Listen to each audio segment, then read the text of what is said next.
Sud Radio, l'invité politique, Patrick Roger. Bonjour à tous, mon invité ce matin c'est Emmanuel Grégoire, bonjour. Bonjour. Premier adjoint à la mairie de Paris, alors la grève à la Tour Eiffel, le salon d'agriculture porte de Versailles, la préparation des JO, les polémiques avec le gouvernement, le Parc des Princes et les logements sociaux, Paris est au cœur de l'actualité. Première question Emmanuel Grégoire, peut-être liée à cette actualité du salon de l'agriculture qui va être chahuté ce week-end. En quoi la mairie de Paris est concernée? Est-ce que vous avez un dispositif en particulier ou pas? Alors non, parce que cela concerne évidemment d'abord la préfecture de police, ouais. Notamment la mobilisation que j'ai croisée ce matin à Porte de Saint-Cloud en sortant du métro.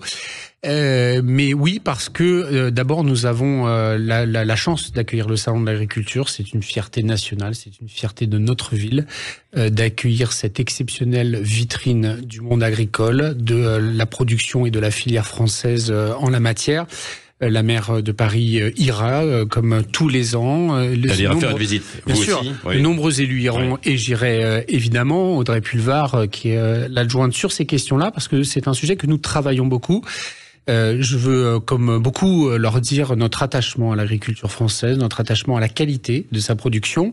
Évidemment, c'est un secteur qui est traversé par des crises lourdes, difficiles, mais dans lequel notre vision, c'est d'abord celui de la répartition de la valeur. Faire en sorte que les agriculteurs puissent être justement rémunérés de leur travail, qui est une condition indispensable. Bon, en tout cas, vous ne voulez pas participer à l'agribashing d'il y a quelques années, y compris au sein de vos rangs, bien sûr. David Belliard, par exemple, n'est pas très favorable à une certaine agriculture. Non, mais moi non plus, moi non plus, très clairement. Je veux dire, et je crois que les agriculteurs non plus.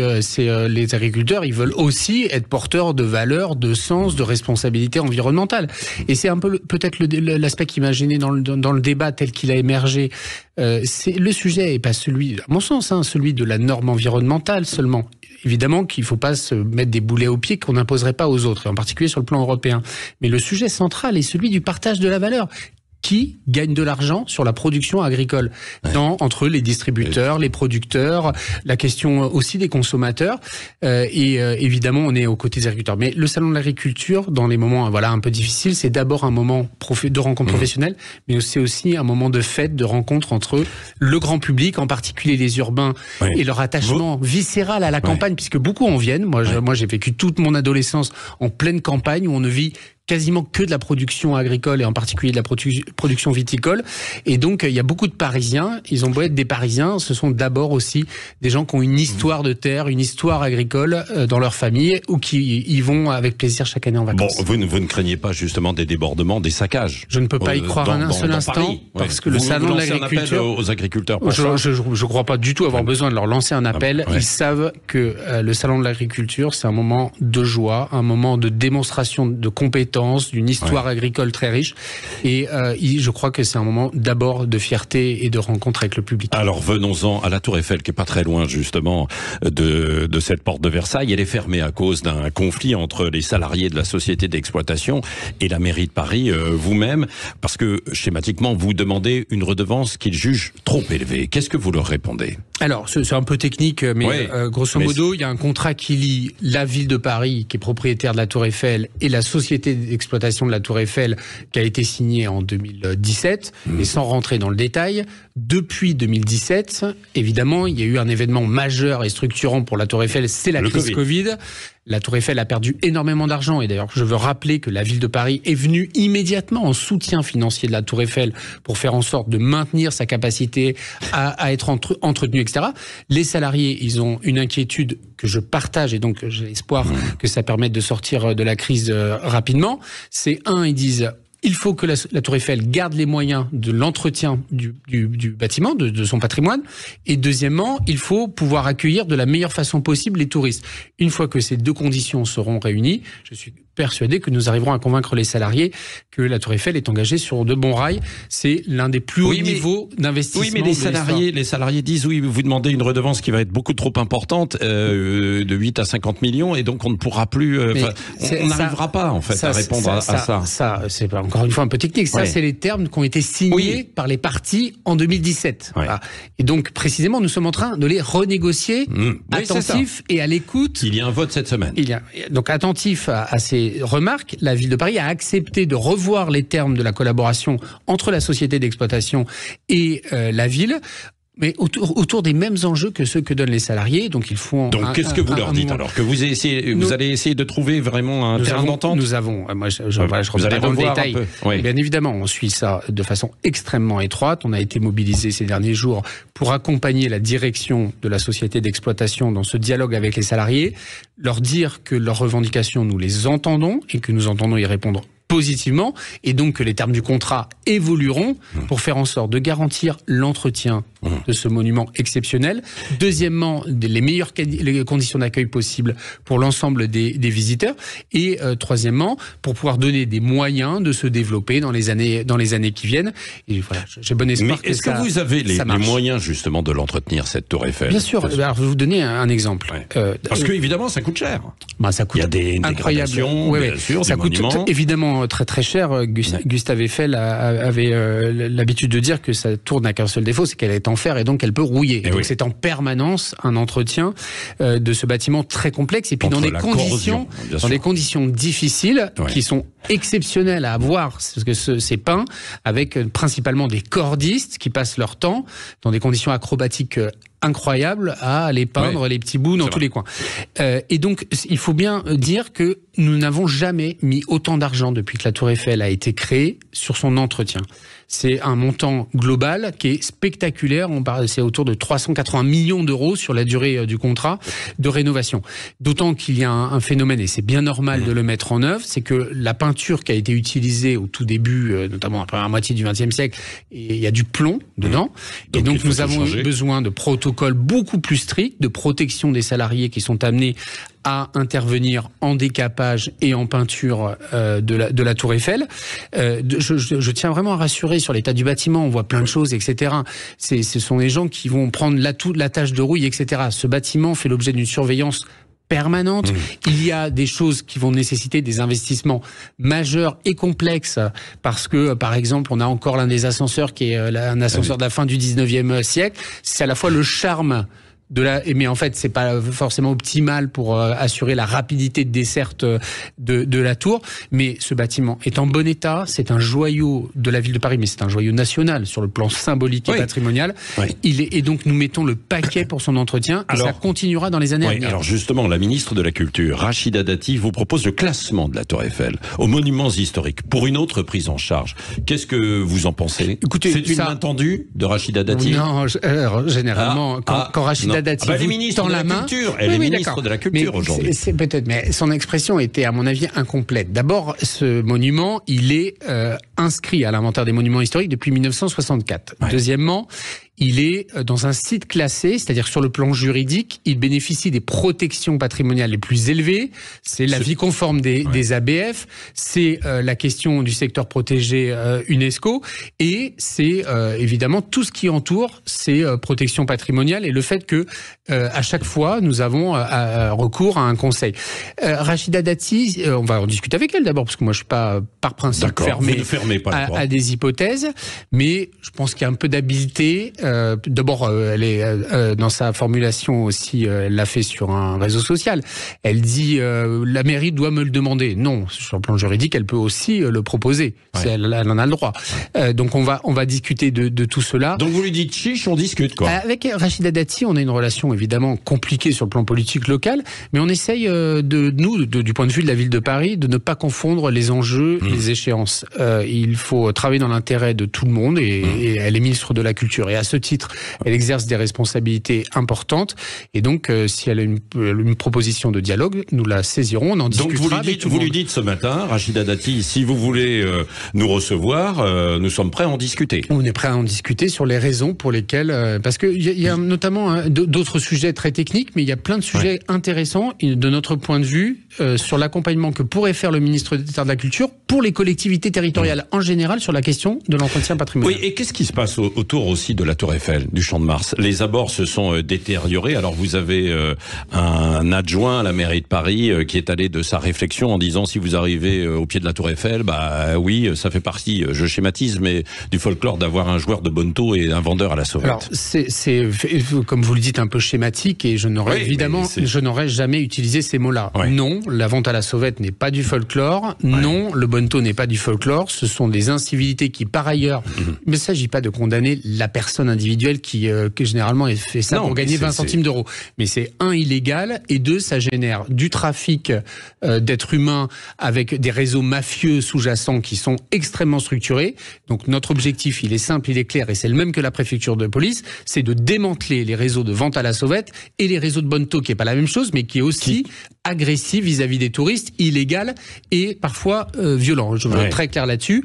Et après, voilà, toutes les grandes villes du monde sont confrontées à ça. Peut-être est-ce ça qu'il voulait dire. Et donc ça existe depuis longtemps. Il disait aussi c'est un condensé de ce qui se passe dans Paris. Oui, lui, il se place là en observateur. Notre rôle, nous, est d'agir. Et donc, nous luttons. C'est un adjoint, quand même. Hein. Nous luttons. Moi, j'ai fait passer les messages que je croyais utile de faire passer, mais nous luttons contre les ventes à la sauvette et les joueurs de bonneteau. Oui, parce que Olivia Grégoire, qui était à ce micro hier matin, dit tout le monde se désespère de l'état lamentable de Paris. Qu'est-ce que vous lui répondez? Oh, que je n'aime pas les formules excessives et que ce qui est excessif est insignifiant. Moi, j'essaie d'avoir une relation respectueuse avec les institutions, quelles qu'elles soient. Et quand elle dit ça, je ne crois pas que ce soit à la hauteur de l'expression d'un ministre. Je pourrais être tenté d'avoir un jugement aussi définitif sur la politique du gouvernement sur un certain nombre de sujets. Donc essayons de nous garder. Vous pouvez. Oui, mais je n'utiliserai pas ces mots-là parce qu'il faut faire attention dans peut-être une dérive de la vie politique actuelle. Donc elle a été excessive, quoi. Oui, c'est s'insulter les uns les autres, c'est de s'envoyer des colibés à la face. Moi, ce que je veux dire, c'est que Paris, c'est la ville la plus attractive du monde en termes de fréquentation touristique. C'est la première ville économique d'Europe. C'est la première fois de l'histoire. Jamais ça n'était arrivé devant la Rhénanie, devant le Grand Londres. Paris, c'est la ville la plus dynamique. Évidemment, elle est confrontée à beaucoup de problèmes qui sont ceux de notre pays.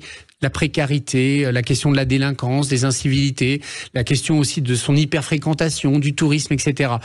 Je pense qu'il faut savoir se réjouir de ce qui se passe bien actuellement. Quoi. Et puis, bien évidemment, la transformation. Qu'on soit d'accord ou pas d'accord, ça provoque énormément de problèmes. D'ailleurs, c'est ce que j'entends dans le paradoxe de certaines critiques qui sont formulées à notre endroit, et peut-être qu'on en mérite par principe, on n'est pas parfait, mais la transformation écologique de la ville qu'a engagée Anne Hidalgo. C'est un combat difficile parce qu'il vient heurter des dizaines d'années d'histoire, d'habitudes, qui peut avoir des conséquences sur chacun d'entre nous dans ces modes de déplacement. Et notre vision, c'est qu'on le fait au nom d'un intérêt supérieur qui est celui de chacun et de tous, qui est de préparer Paris à affronter les défis de l'avenir. C'est quoi les défis de l'avenir? C'est évidemment s'adapter aux défis climatiques et remettre entre guillemets notre modèle économique dans une soutenabilité environnementale. Il faut protéger la planète parce que sinon tout ça finira par s'effondrer sur lui-même dans quelques dizaines d'années. Et c'est un enjeu pour nous, mais c'est aussi un enjeu pour les générations futures, pour nos enfants. Maintenir évidemment une métropole, une ville dynamique sur le plan économique, sur le plan culturel, sur le plan artistique. Paris va rester à l'avant-garde mondiale sur les grands sujets en matière culturelle, en matière économique. En tout cas, il va y avoir une vitrine. Cet été, avec les Jeux Olympiques. On dit que Paris, alors pas forcément la ville d'ailleurs, mais l'ensemble en fait de l'organisation des JO n'est pas encore prête. Vous, de votre côté? D'abord, c'est en juillet. Ce sera le grand coup d'envoi le 26 juillet.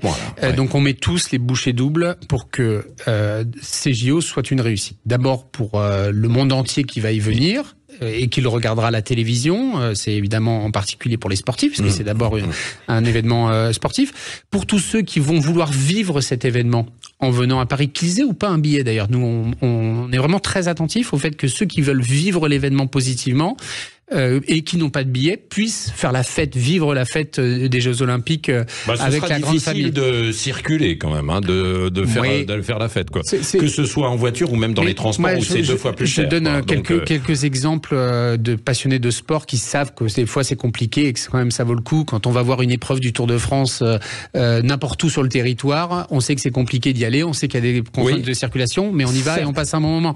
Quand il y a un feu d'artifice le 14 juillet au Champ de Mars qui réunit 500 à 1 million de personnes, eh bien on sait que c'est un peu plus long que d'habitude pour y aller, etc.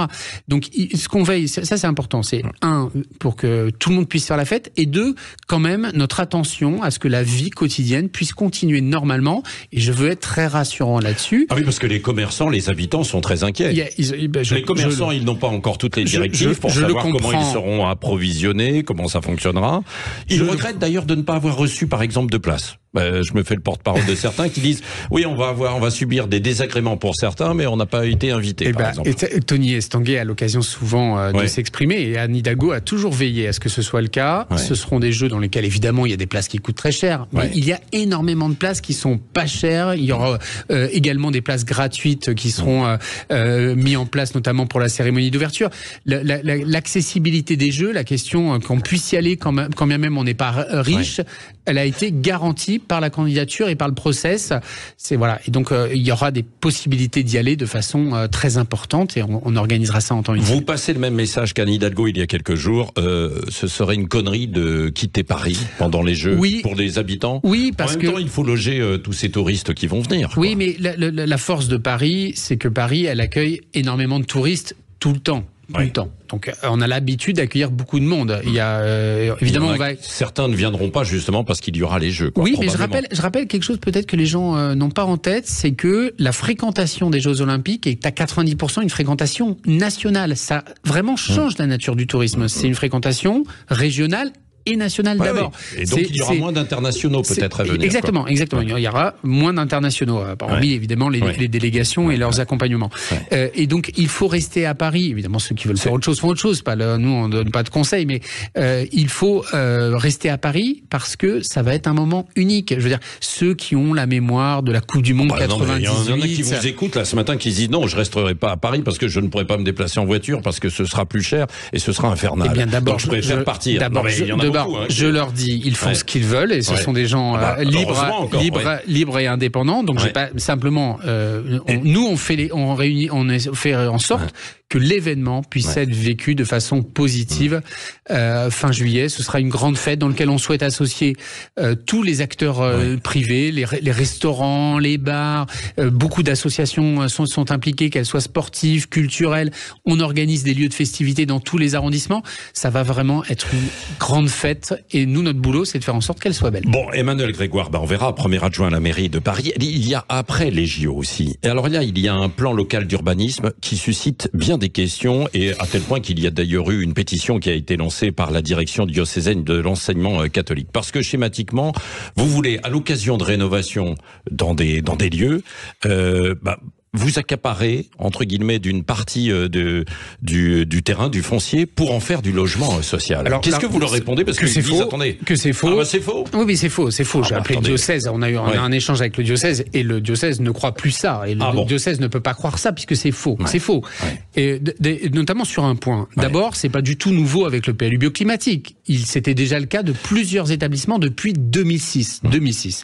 Des établissements que je connais bien dans le 12e arrondissement, qui est mon arrondissement parisien, dans lesquels il y a des établissements qui étaient pastillés, comme on dit, c'est-à-dire qu'en gros on met une règle d'urbanisme sur son évolution future, ce qui n'a jamais empêché ces établissements de vivre parfaitement, d'être rénovés sur le plan thermique, d'avoir des constructions supplémentaires, etc.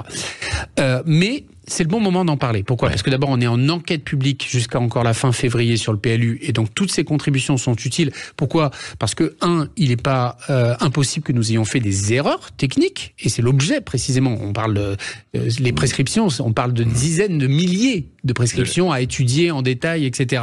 Donc forcément, dans la masse, il peut y avoir quelques erreurs. Mais nous, ce qu'on veut, c'est plutôt protéger la logique sous-jacente, c'est de protéger les activités d'enseignement pour qu'elles ne deviennent pas autre chose, et notamment pas de spéculation immobilière vers plus des activités de bureau. Et ça concerne pas du tout. Mais dans ces conditions, qu'il y ait du logement peut-être, mais social. Oui, mais du coup, ce qui maintient la destination actuelle, c'est ça. Du coup, ça reste des écoles. Et d'ailleurs, le diocèse. Oui, mais alors ça reste des écoles, mais il y aura un peu moins de foncier ou de place. Non, pas du tout. Vraiment, ce sont des mensonges. D'accord. Bon, un certain nombre de vos confrères, pas de Sud Radio, mais d'autres, ont raconté des mensonges. C'est de la pure manipulation, et je veux vraiment en faire la preuve sur le fait que dès 2006, ça avait été le cas. À l'époque, ça n'avait pas soulevé du tout ces débats-là, et ça n'a pas du tout empêché ces établissements de rester des établissements privés. Et ils le resteront encore pendant peut-être des dizaines, voire des centaines d'années, j'en sais rien. Mais donc, c'est faux. En revanche, le diocèse a émis quelques observations et inquiétudes. Mon devoir, c'est de les écouter, de corriger des erreurs matériel qui aurait pu être fait, mais en aucune façon, les orientations que nous avons données pour le PLU est une menace pour l'enseignement privé. En aucune façon, c'est un mensonge. Bon, d'accord. Donc vous leur dites stop à la pétition qui a été lancée. Nous avons entendu les inquiétudes, nous y répondrons de façon très précise. Donc ne vous inquiétez plus. Vous avez parlé de menace. La menace du PSG de quitter le Parc des Princes, où en êtes-vous aujourd'hui des discussions avec le Qatar? On s'est fixé une règle, c'est de ne pas rentrer dans le détail sur ce sujet-là, préférant rétablir un lien de travail avec le PSG, mais avec quelques principes. Le premier, c'est qu'il n'existe pas d'hypothèse où le PSG quitte le Parc des Princes. Nous ne le souhaitons pas et nous n'y croyons pas. De votre côté, mais du côté du Qatar, ça existe. C'est pour ça que je le distingue. Je ne le souhaite pas, mais j'ai aussi dit je ne le crois pas. Parce que ce ne serait plus le PSG, de fait, ce serait plus la même histoire, ce serait plus le même projet. Pourquoi ? Mais parce que ce serait pas du tout. Non, mais c'est parce que on peut changer de stade et puis toujours s'appeler le PSG. Ils ont changé de centre d'entraînement. C'est pas un sujet c'est pas un sujet de nom. C'est un sujet d'histoire, de relation à la ville. À Lyon, on a changé de stade. Oui, mais enfin, c'est pas exactement la même. Résultat. Non, mais ça, je respecte toutes les équipes, moi. Avec ma préférence pour le PSG, vous le comprenez. Mais le sujet, c'est que il n'existe pas. C'est pas du tout pareil à Lyon. La question, c'est de la réserve foncière. Il n'existe pas de réserve foncière dans l'hypercentre de l'agglomération. Ça veut dire partir très très loin. Ça soulève des questions juridiques, techniques, financières, de sécurité, qui me semblent hors de portée à atteindre. Et après, c'est pas à moi d'en décider, c'est l'actionnaire qui en décide. Mais nous, notre réflexion, c'est de dire, on a un schéma extrêmement intéressant à proposer au Paris Saint-Germain, qu'il reste au Parc des Princes, qui est un stade exceptionnel, dont la forme urbaine, la compacité, lui donne une ambiance très particulière, dont beaucoup des grands clubs qui sont partis regrettent d'ailleurs l'ambiance originelle. Donc vous êtes confiant pour que le PSG reste au Parc des Princes, mais sans lui vendre, sans vendre le parc. Vous restez propriétaire. Pourquoi ? Parce qu'en fait, si vous voulez, notre réflexion, c'est que le lien, oui, parce que notre réflexion, c'est que le lien, c'est le PSG avec la ville. Quand vous vendez, c'est une décision pour l'éternité, Alors que nous, on propose un modèle d'un engagement sur une très longue durée, à l'exemple d'ailleurs de ce que vient de ce qu'a fait Manchester City. Donc il y a des grands clubs qui sont sur des modèles de très longue durée. C'est pas du tout contraire à la logique économique des grands clubs. On a plein de choses très intéressantes à leur proposer, et on souhaiterait, c'est vrai, le faire assez vite parce que on a un plan derrière pour un programme de travaux. Le PSG a un projet tout à fait exceptionnel à mettre en œuvre sur le Parc des Princes. Je souhaiterais qu'on puisse le mettre Vous fixez, alors quelle date ? Pas de date. Pas de date, mais dans les mois qui viennent. J'en sais, le plus vite possible, Patrick. Le plus vite possible. Avant les prochaines municipales. Je sais pas, c'est pas des sujets. C'est pas des sujets. Prochaine municipale, c'est en 2026. Vous serez candidat, vous ? C'est pas le sujet. Comme vous venez de l'évoquer, 2026, c'est dans très longtemps. Ce n'est pas le sujet. Non, mais si Anne Hidalgo ne se représentait pas. Elle sait ma disponibilité et mon souhait de l'être. Mais c'est une municipale, au-delà du maire, de la maire, c'est une aventure collective. On la construit tous ensemble. Je la construis aujourd'hui aux côtés d'Anne Hidalgo, avec laquelle j'apprends beaucoup. Je travaille avec elle maintenant depuis de très nombreuses années. Nous avons une relation très proche. Et donc, ce n'est pas le sujet du moment. Comme vous l'avez dit, vous êtes candidat, avec tout ce qu'on a avant, c'est possible. Avec tout ce qu'on a dit avant, on a plein de choses à faire en ce moment. Oui, je le vois. Merci Emmanuel Grégoire, premier adjoint à la mairie de Paris, qui était mon invité ce matin. Dans un instant, on se retrouve. Vous pouvez réagir sur ces sujets, ainsi que bien d'autres, bien sûr, notamment l'expulsion de l'imam à Nîmes, expulsion express, et encore les agriculteurs. On fera un petit point parce qu'il y a des manifestations du côté de la porte de Versailles, de la porte de Saint-Cloud, et nous retrouverons un reporter dans un instant.